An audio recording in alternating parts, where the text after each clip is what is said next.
I have decided to appoint Mr. Tito Mboweni as the Minister of Finance with immediate effect.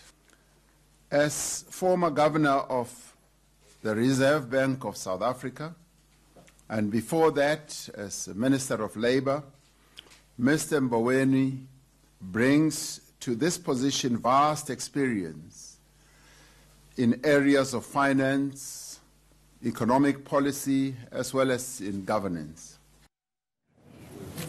On The Fix, we enjoy contrasting views, and what better way to get into the much-anticipated medium-term budget policy statement to be delivered by Finance Minister Tito Mboweni than with my expert panel. Welcome to Business Times' columnist, Hilary Joffe.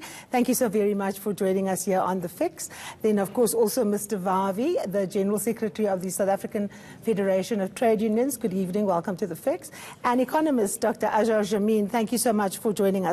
Hilary, I want to start with you. You wrote an interesting piece saying it's not so much about the numbers, it's about the tone that Mr. Mboweni is going to be setting. What exactly do you mean by that?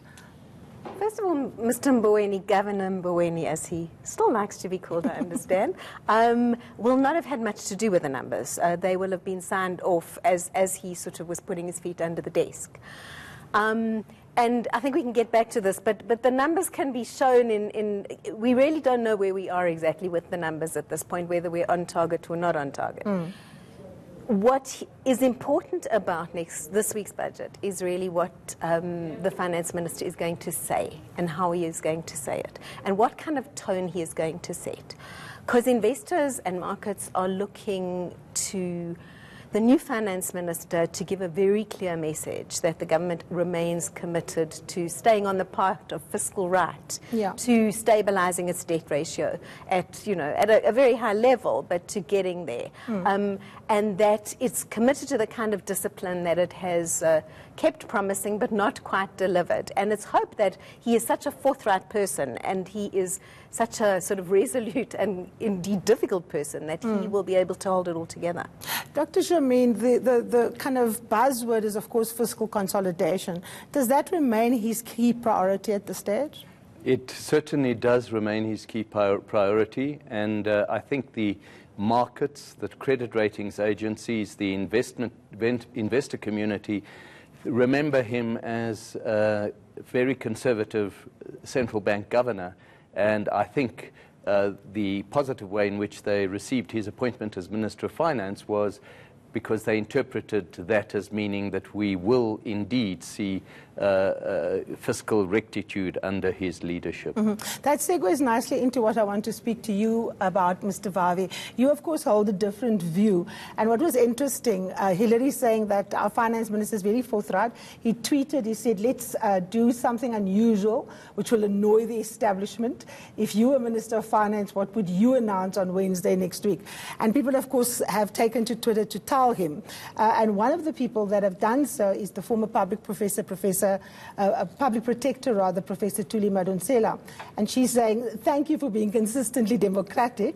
I'd announce VAT exemption for chicken. It's eaten by more poor people than VAT-insulated items, reduce perks for ministers, MPs, senior public employees, and invest in enterprise development and inequality reduction. You don't necessarily sound so upbeat with Mr. Mboweni's appointment, but would you agree with Professor Madonsela that those are some of the things that he could very well do? Well, indeed, everything that they said is our worst fear from the Labour point of view. They're staying in course on neoliberalism, on austerity programs that, in our view, are responsible for the highest levels of unemployment ever recorded in the history of South Africa, says it all in terms of what we must expect on Thursday. Firstly, she's right. The numbers have long been done and dusted. There's a machinery in the treasurer that works out on those numbers months and months. The framework will not change.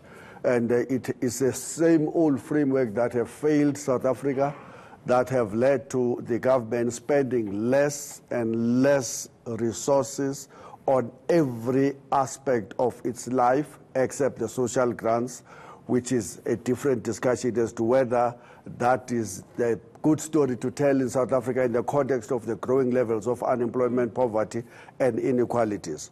We expect nothing new from the new Minister of Finance. He's absolutely nothing new. He's going to represent the old establishment that he is on Twitter threatening. He's not going to threaten them. They are going to be excited on the 24th when they listen to those numbers. Absolutely nothing is going to change in our view. Hillary, let me bring you in. Is that completely accurate? Do you think that nothing will change? The dynamic of the person in the post surely brings something to it. We've spoken about the dearth of leadership in important institutions. Finance is one of them. Mr. Mboweni, loved or hated, enjoys confidence of the markets. You can't wish the markets away. We're not in a socialist country yet, Mr. Vavi. When a capitalist one, markets does better. Look, yes, I think that there is very little space for the Treasury or the new Finance Minister to work with. The legacy of the last few years, of the Zuma years, if you like, has left us with spending that's been reallocated and reallocated for some things which we really didn't decide democratically, like, you know, a lot of money to higher education rather than to other things, or a lot of money to public sector pay rather than to other things. These are not things we've had real conversations about. And at the same time, we've raised almost every tax. So he hasn't got a lot of space. Yeah. And I think you could, in theory, I really do believe, I agree with Ms. Vavi, I mean, we've got a profound growth and jobs problem. You could make a theoretical case to kind of bust the budget, if you like, to up spending. And you know, take the consequences. But there's two problems to me with that. The one is markets do matter. And the reason they matter in the simplest way is that that affects the cost of debt.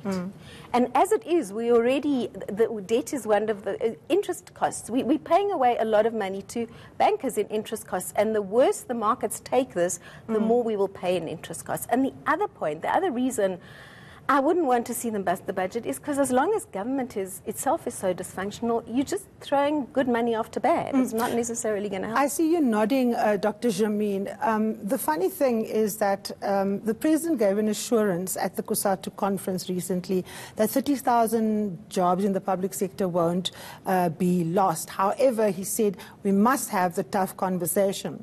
Now, here's the conundrum for me. The police says it has 62,000 posts that needs to be filled. So how is the government bloated? Or is the bloating to be found in what a construction company charged to build a school, the supernumeraries in some of the former Bantustans?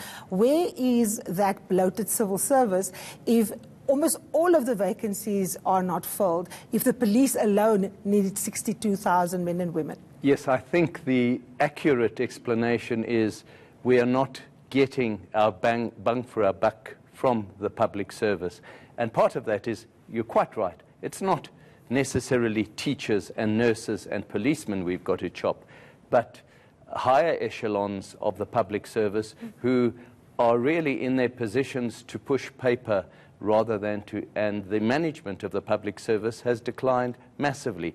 And what we have seen, which is really killing the future of this country, is that more and more money has been devoted to expanding the remuneration of the public service, leaving less and less available for vital capital infrastructural investment.